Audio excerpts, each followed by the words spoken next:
Bienvenidos a todos, muchísimas gracias por acompañarnos hoy nuevamente dentro del ciclo de los seminarios online que hemos lanzado desde Serman.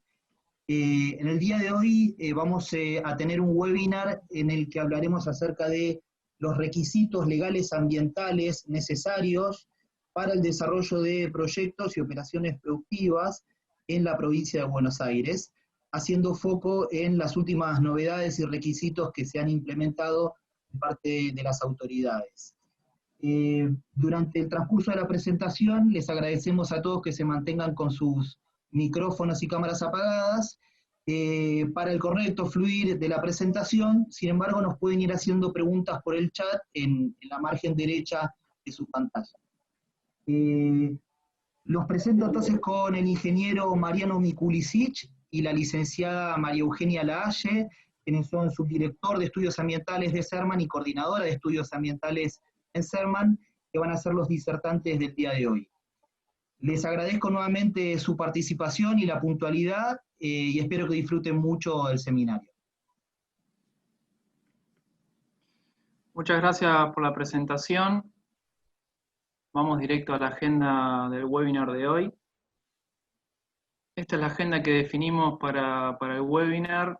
Principalmente está orientado a los nuevos requisitos legales que aplican a proyectos de infraestructura que habitualmente manejamos en nuestra empresa y algunas operaciones productivas asociadas a estos proyectos que en algunas componentes, como pueden ser para centrales termoeléctricas, tienen cuestiones de erradicación industrial. En cuanto a introducción, tenemos que decir que si uno en los últimos años iba a hacer trámites al OPDS, que es el organismo ambiental de la provincia de Buenos Aires, era una imagen habitual ver mucha cantidad de papeles, carpetas y expedientes. Últimamente esta imagen ha cambiado mucho debido al proceso de digitalización y virtualización de trámites que se está llevando a cabo. El primer punto que vamos a tratar está asociado a la licencia de emisiones gaseosas a la atmósfera. Este nuevo decreto es el 1074 del 2018, que deroga el 3395 del 96, de la ley 5965, que trata sobre protección de los cuerpos de agua y de la atmósfera. Como novedad tenemos que decir que ya no se llama más permiso de descarga de fluentes gaseosos, sino que ahora se llama licencia de emisiones gaseosas a la atmósfera. Este nuevo decreto también tiene incluido como requerimiento presentar una declaración jurada de emisiones. Como novedad, la renovación de este permiso es cada 4 años, cosa que en el decreto anterior era cada 2, y también hay que cumplir con un anexo de estándares de calidad de aire. Hay especificaciones en cuanto a las características de los conductos puntuales y también respecto a las emisiones difusas. En cuanto a novedad, tenemos que decir que anteriormente en el decreto 3395 había que hacer un informe dentro de los 3 días de que se dé una situación anómala o de emergencia. En este caso, con el nuevo decreto hay que informarlo dentro de las 24 horas. Por otro lado, el OPDS también tiene que llevar un registro de inventario de gases de efecto invernadero generados en la provincia, que esto está en línea con todas las comunicaciones y la información que tiene que hacer nuestro país respecto a las emisiones de gases de efecto invernadero. Por otro lado, está establecido que se debe establecer un sistema de monitoreo continuo de emisiones gaseosas cuando estas sean relevantes. En cuanto a estándares de calidad de aire, se dividen en 2 anexos. El anexo A, que contempla los contaminantes genéricos, como son monóxido de carbono, material particulado, óxido de nitrógeno, óxido de azufre.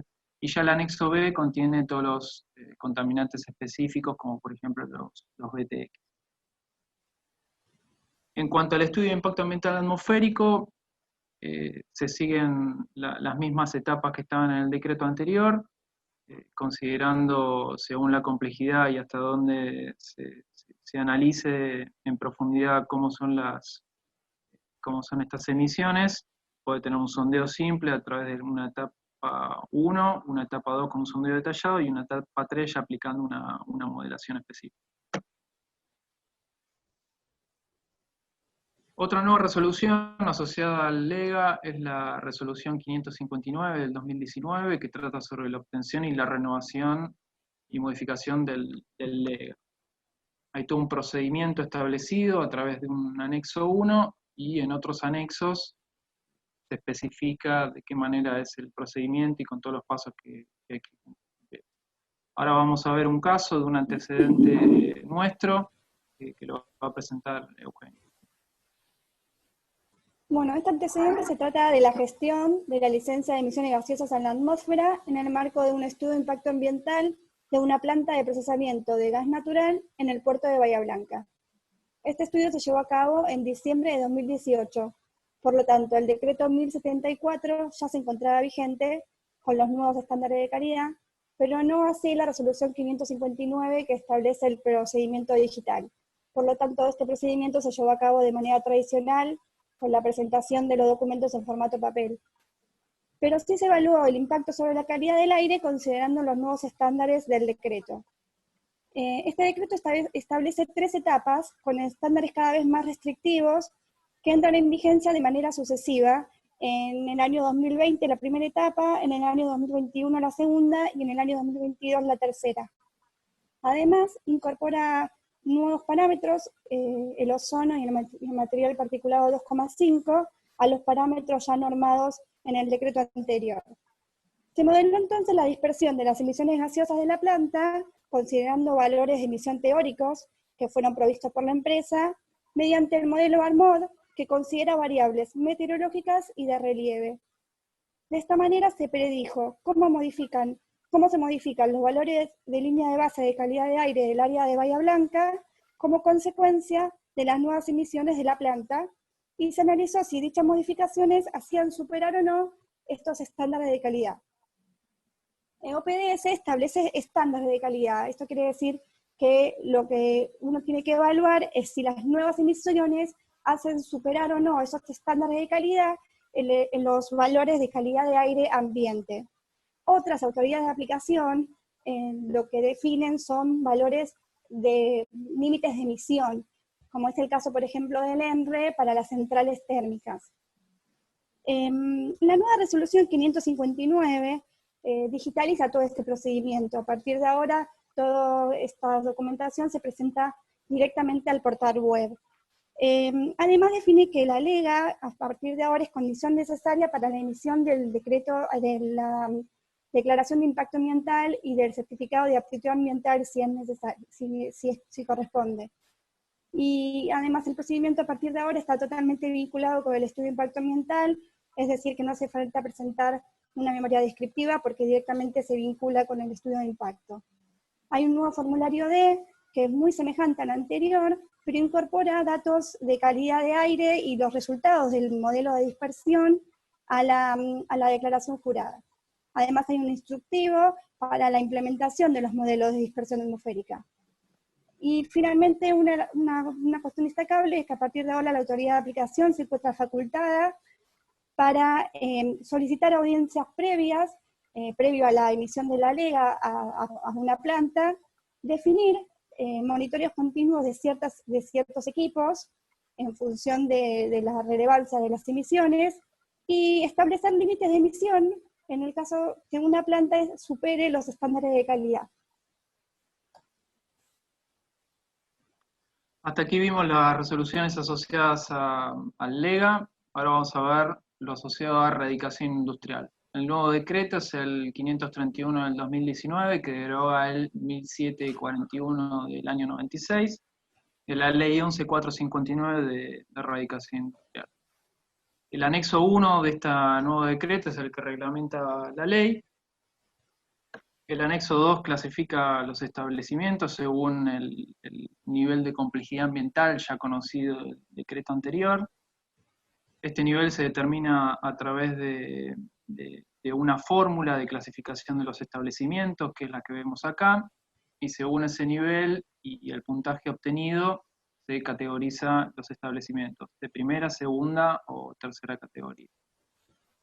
En cuanto al decreto anterior, la fórmula es prácticamente la misma, solamente varía muy poquito uno de los atributos. El anexo 3, aquí se ve una imagen, un extracto del anexo en cuanto a la clasificación de los establecimientos a través de rubros y actividades. Según el tipo de rubro y la actividad que se esté evaluando, se obtiene un determinado puntaje que después es utilizado en la fórmula de categorización. El nuevo decreto presenta a través de fases cómo es el proceso de categorización hasta su aprobación luego de presentar el estudio de impacto.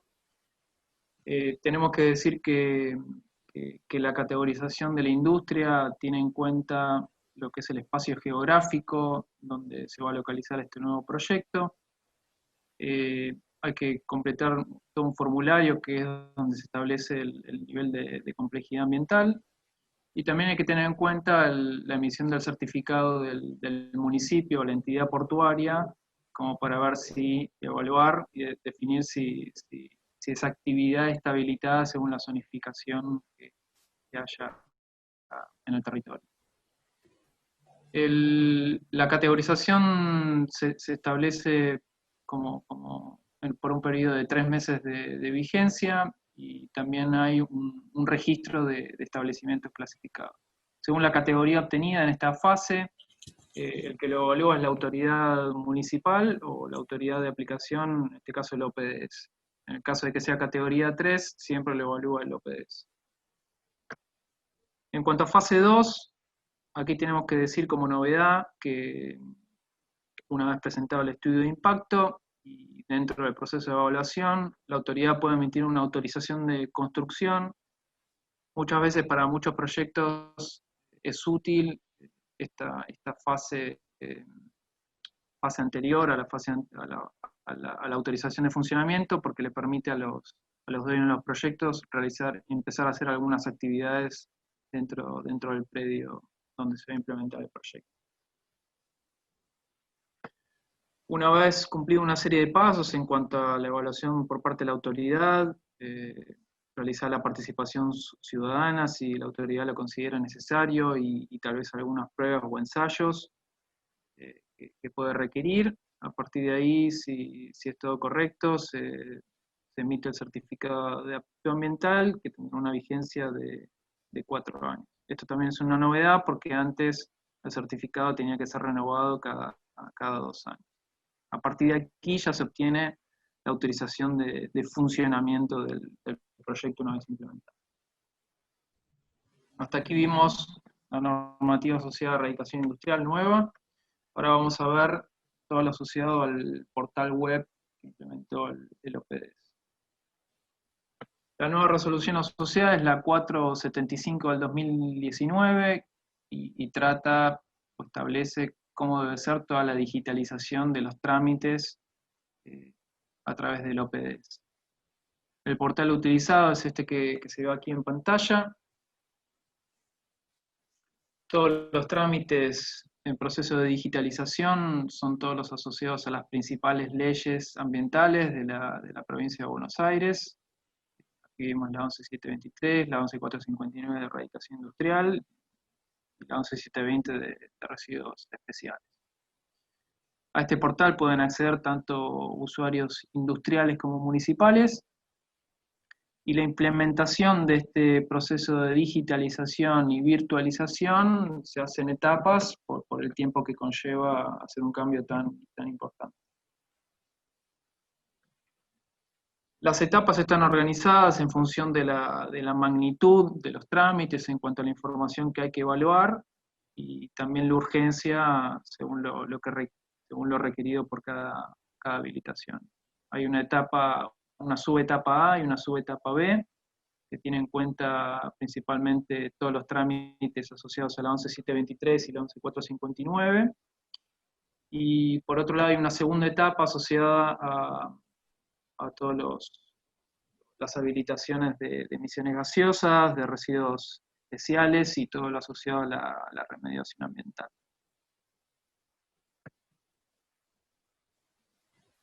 Hasta aquí vimos lo asociado al portal web del OPDS. Ahora vamos a pasar a lo que son obras mayores, menores y anteproyectos.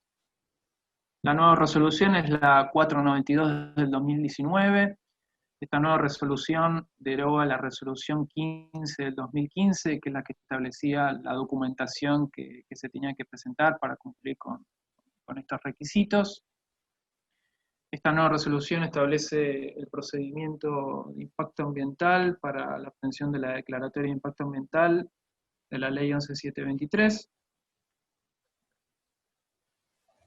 Como novedad, esta nueva resolución divide a los proyectos en obras mayores, obras menores y anteproyectos.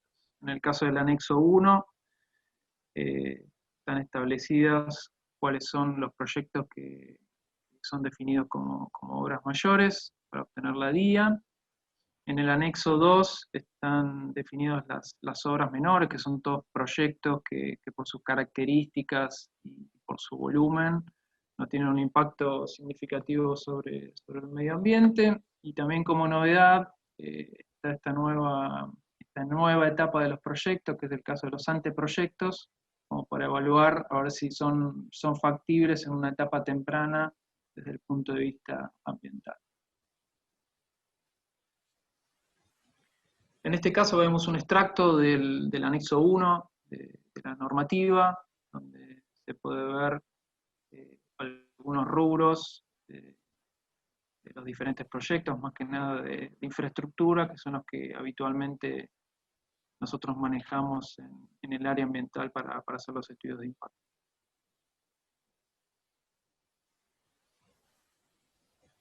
En el numeral 6 de la resolución se establece cuáles son los requisitos de presentación en cuanto al nombre del proyecto, los profesionales que participan en la evaluación del impacto, que deben estar inscriptos, está toda la información asociada al área o el espacio geográfico donde se va a implementar el proyecto y toda la información legal asociada de la explotación del predio.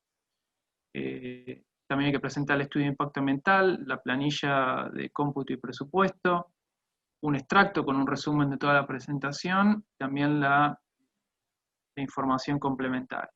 En el caso de algunos proyectos hay que cumplir con otros requisitos, por ejemplo, requisitos asociados a la autoridad del agua, cuando hay que hacer una explotación de recurso superficial o subterráneo. Y en el caso de proyectos energéticos, tiene que intervenir también el ENRE.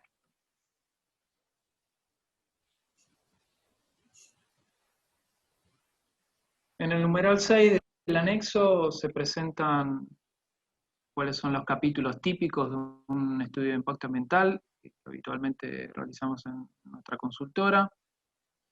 Y también se presenta algunas situaciones ambientales bloqueantes, según el espacio geográfico donde se implemente el proyecto, como puede ser presencia de bosques nativos, sitios Ramsar y otras áreas protegidas que puedan hacer incompatible la implementación de un proyecto en un determinado lugar.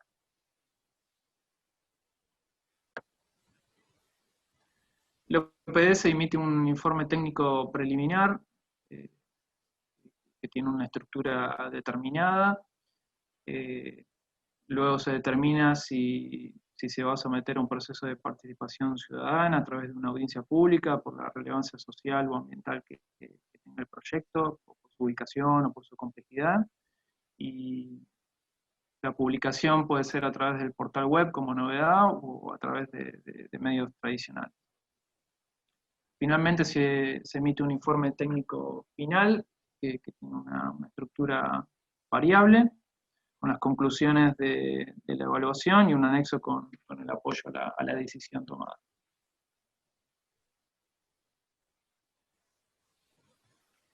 En cuanto a obras menores, para dar algunos ejemplos, por ejemplo, cuando nosotros asesoramos a algunos clientes durante el año pasado, durante el año pasado y el anterior, cuando se sacaron todas las licitaciones de los PPP, participaciones público-privadas, de obras viales, Había algunas componentes de los proyectos que eran consideradas obras menores, como terceros carriles, estaciones de cobro, pesaje y otras, que durante el proceso de evaluación ambiental del proyecto en conjunto, era necesario separar como para que cada concesionario pudiera ir haciendo algunas obras mientras el estudio de impacto ambiental era sometido a evaluación. Por otro lado, para el caso de los dragados, que son un tipo de proyecto con el que habitualmente trabajamos en la consultora, hay una nueva resolución también que tenemos que mencionar, que es la 263, que trata todos los dragados a llevarse a cabo en la provincia de Buenos Aires. En algunos casos, algunos dragados, por sus características y su magnitud, son considerados dragados menores, y en este caso pueden estar bajo la órbita de ser considerados como obras menores. En cuanto al informe que hay que presentar, es un informe ambiental sobre obras menores, que tiene esta composición de capítulos que se ve aquí. Como se ve, es un poco más simple que un estudio de impacto ambiental típico.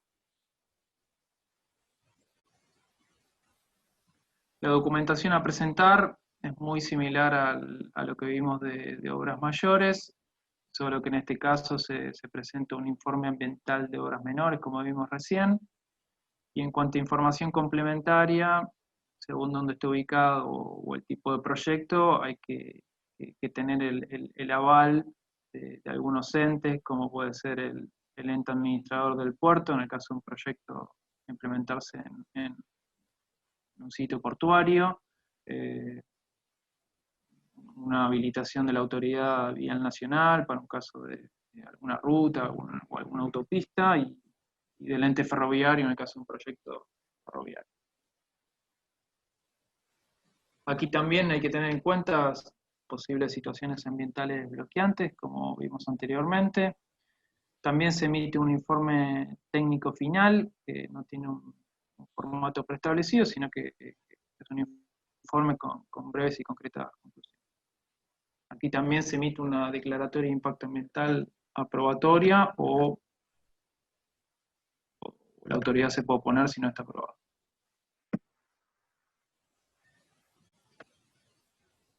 En cuanto a anteproyectos, en algunos casos es útil hacer una evaluación del proyecto en esta etapa.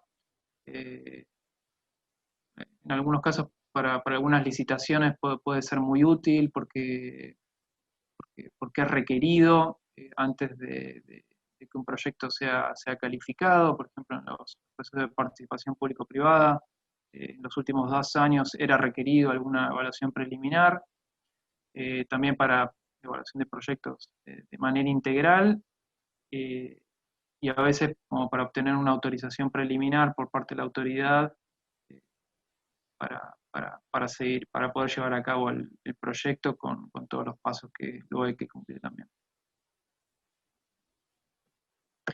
El informe ambiental asociado se llama informe ambiental de anteproyecto, y ahora les vamos a presentar un antecedente ejemplo que nosotros tuvimos en nuestra consultora. Bueno, esta vez se trata de un estudio de prefactibilidad ambiental de un parque eólico a instalarse en el Partido de la Costa, en el marco de este nuevo procedimiento de evaluación ambiental de anteproyecto de grandes obras de la resolución 492 del 2019. El procedimiento se lleva a cabo de manera totalmente digital a través del portal web. Se tiene que presentar datos del proponente del proyecto y del sitio de localización, y un informe ambiental firmado por un profesional inscrito en el RUPAYAT. El informe ambiental equivale a los estudios de prefactibilidad ambiental que suelen realizarse por requerimiento de las empresas en el camino crítico para la definición de un proyecto ejecutivo. Esta instancia de evaluación es muy importante porque permite analizar distintas alternativas, ya sea de ubicación o de tecnología, incorporar soluciones de diseño al proyecto ejecutivo, y identificar incompatibilidades y focos de conflicto de manera temprana para poder ser tratadas.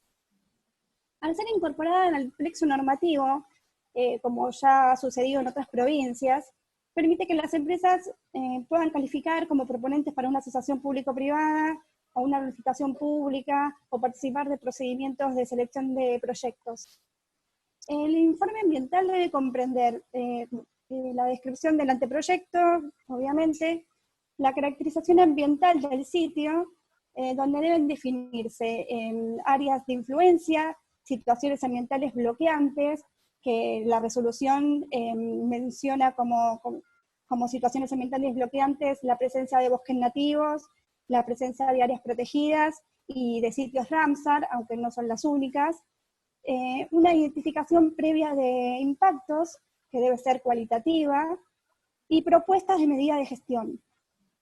En el caso del parque eólico, nosotros evaluamos, especialmente por el tipo de proyecto, la presencia de área de importancia para la conservación de las aves, la presencia de comunidades indígenas y de sitios de valor patrimonial, y los usos legales y reales del suelo, no solo en el sitio, sino también en el área de influencia, para identificar incompatibilidades.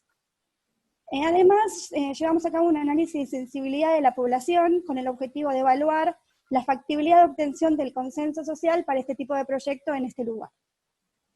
El OPS evalúa el informe ambiental y define lo que se llama nivel de prefactibilidad ambiental del anteproyecto, y que lo definen mediante un índice que se denomina Índice Integral de Impacto Ambiental, VIA, lo llaman, que evalúa los impactos que se identifican en el informe en función de su extensión, su duración, intensidad, reversibilidad y riesgo.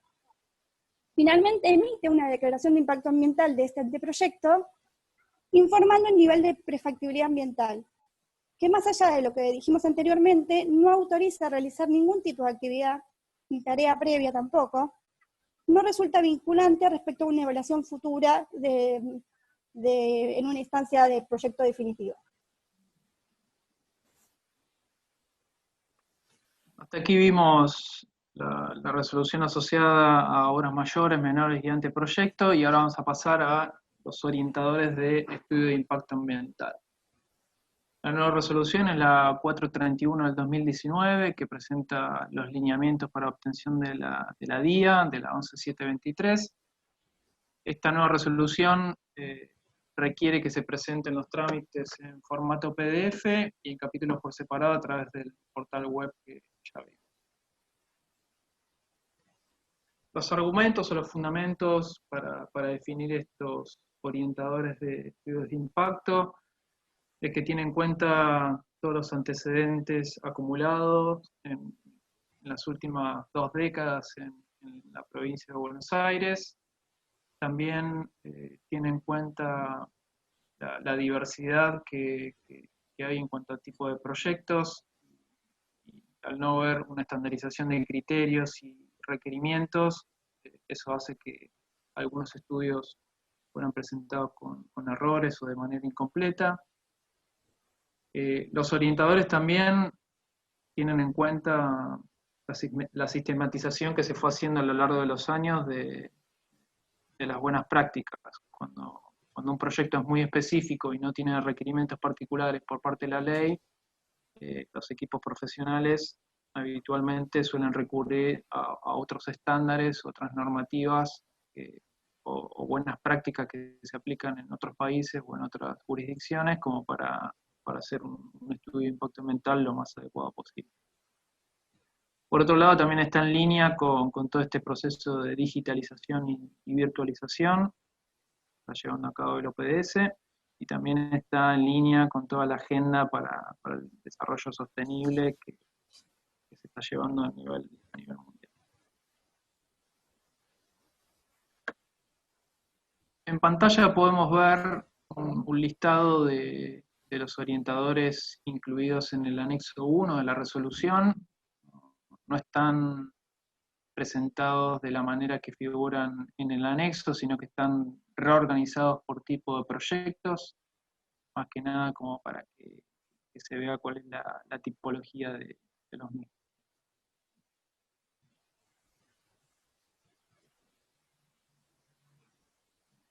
Por último, queríamos mencionar algunos requisitos de nación que están en línea con todas estas nuevas normativas que se desarrollaron en los últimos 2 años en la provincia de Buenos Aires. Nación emitió una nueva guía en cuanto a la evaluación ambiental estratégica. Esta guía es una guía muy interesante porque de alguna manera establece algunos requisitos para hacer una evaluación previa de determinadas actividades o proyectos a futuro a implementar, de manera de incluir la variable ambiental en todo el proceso de diseño y decisión de llevar a cabo un proyecto. Por otro lado, también desarrolló una guía para la elaboración de estudios de impacto ambiental. Esto también tiene en cuenta toda la experiencia acumulada a lo largo de los años en estas 2 últimas décadas.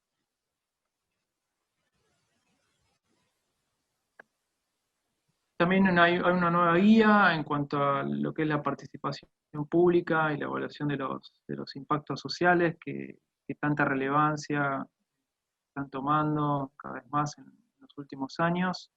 Y también hay una guía para lo que es la elaboración de estudios de impacto para proyectos de energías renovables que tanto desarrollo han tenido en la última década aquí en Argentina.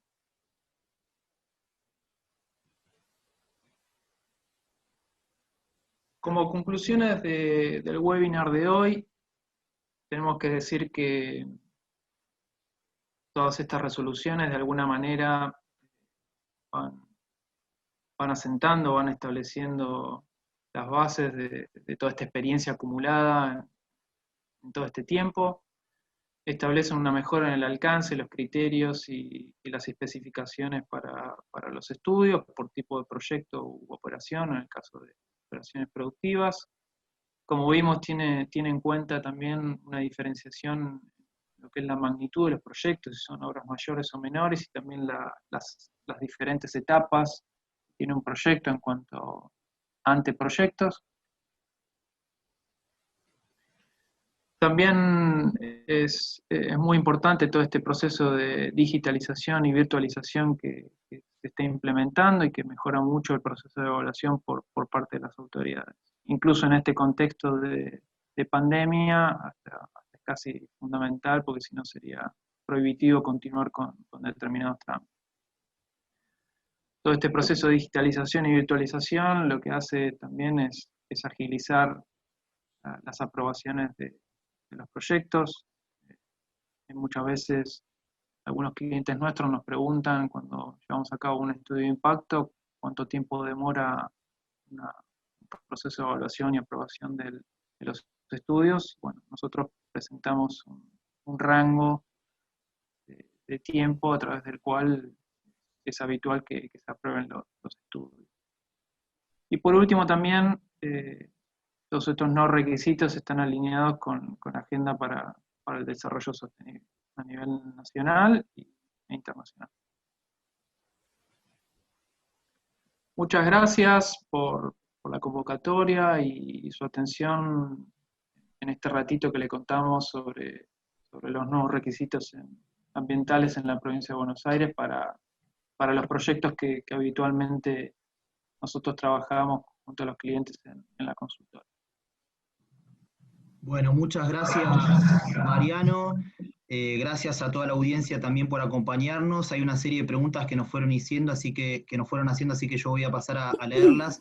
Creo que fue muy, muy claro. La idea para hoy era en estos 30 minutos hacer un resumen desde nuestra experiencia en Serman de cuáles son estos requisitos legales ambientales necesarios para la erradicación de proyectos industriales en la provincia de Buenos Aires. Así que voy a pasar a leerles las consultas. Una de las preguntas es, ¿en qué momento se debe o conviene comenzar a gestionar el LEGA en el marco de un procedimiento de erradicación industrial? Bueno, yo te diría que prácticamente en paralelo al certificado de aptitud ambiental se debe empezar a gestionar el LEGA, porque finalmente la emisión del LEGA es condición necesaria para la emisión del certificado de aptitud ambiental. No obstante, para comenzar el trámite del LEGA se necesita el nivel de complejidad ambiental, o sea que deberíamos empezar tramitando el nivel de complejidad ambiental en industria y en cuanto se cuenta con ese certificado, comenzar el trámite del LEGA. Perfecto, gracias. Otra consulta es si las emisiones que no sean relevantes también deben incluirse en la presentación de la declaración jurada. Bueno, hay algunas emisiones, por ejemplo, asociadas a pequeños grupos electrógenos, actividades de comedor y otras que son consideradas por cantidad y calidad no relevantes, que se tienen que incluir en la declaración jurada por una cuestión de que hay que identificar en esa declaración todas las emisiones que emite algún tipo de industria, pero después no es que van a ser controladas, sino que uno las informa para que la autoridad sepa qué es lo que se emite por esos conductos que posee la industria. Ok, otra buena pregunta es, ¿qué pasa con los trámites que fueron presentados previo a este proceso de digitalización? Es decir, que se presentaron en expediente en papel, ¿cómo continúan? Bueno, es justamente el caso que mostramos en la presentación. Si se inició a través del formato papel, digamos, el proponente puede decidir si continuar el procedimiento de una manera tradicional o migrar al formato digital. Aquellos proyectos que se hayan presentado antes de la emisión de la resolución pueden optar por una u otra opción. Ok, y para obtener un certificado de autorización de construcción, ¿es necesario haber presentado el estudio de impacto ambiental? Aquí hay que aclarar que tal vez presta confusión esta división entre autorización de construcción y funcionamiento en cuanto a la presentación del estudio de impacto. Para que autoricen a construir, necesariamente ya tiene que estar presentado el estudio de impacto en el momento en que la autoridad lo esté evaluando. A veces algunos dueños de proyectos tienen la necesidad de empezar a hacer movimiento de suelo o hacer alguna actividad en el predio y el OPDS puede emitir una autorización de construcción si todo el proceso va encaminado como para aprobarse para su funcionamiento. Ok, otra consulta es, ¿cuáles son los tiempos promedio para una obra mayor, una menor y un anteproyecto?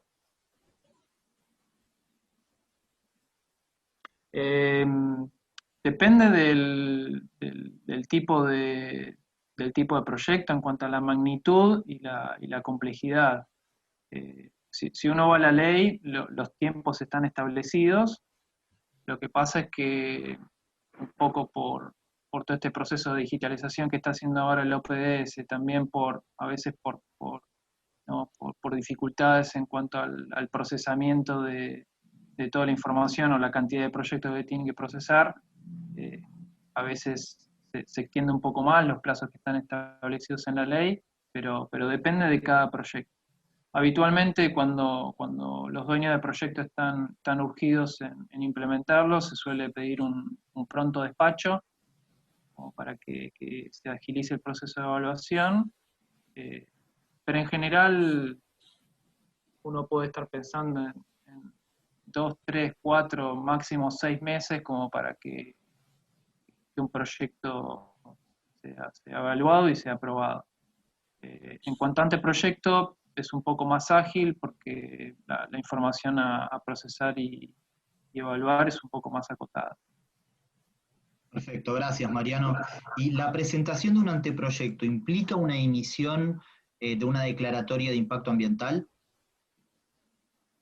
Sí, se emite una declaración de impacto ambiental. OPDS emite una declaración donde informa justamente el nivel de perfectibilidad ambiental de ese anteproyecto. Pero yo hice la aclaración que esta guía no habilita a ninguna tarea previa asociada al proyecto, simplemente informa el grado o el nivel justamente de perfectibilidad ambiental que evalúa el OPDS para ese proyecto. Ok, Eugenia, clarísimo. ¿Y es necesario que quien gestione el LEGA sea un profesional inscripto en el RUPAYAR?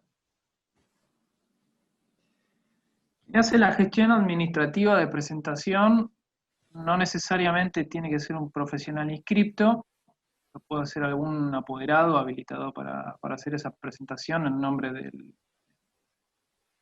dueño del proyecto, pero después quien firme toda la información técnica sí tiene que ser un profesional inscripto en el RUPAYAT. Bien. Última consulta que tenemos. Según las autoridades, ¿un parque eólico dentro de qué tipo de obra se encuentra clasificada? Está dentro de una, perdón, Sí, decía Juan.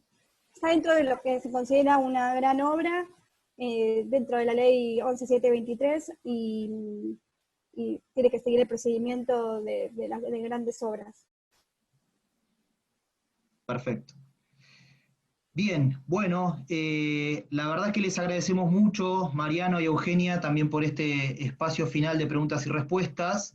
Esperamos que a toda la audiencia realmente le haya sido productivo el resumen con lo que son las novedades respecto a este proceso de digitalización en el cual las autoridades han evolucionado. Realmente es un placer haberlos tenido con nosotros. Vamos a compartirles la grabación con todo el transcurso de la presentación y estas preguntas y respuestas para que puedan repasar y tener a mano. Y por supuesto los vamos a estar invitando a próximos seminarios online dentro de nuestro ciclo de webinars. Nuevamente, gracias a todos, que tengan buenas tardes y seguimos en contacto.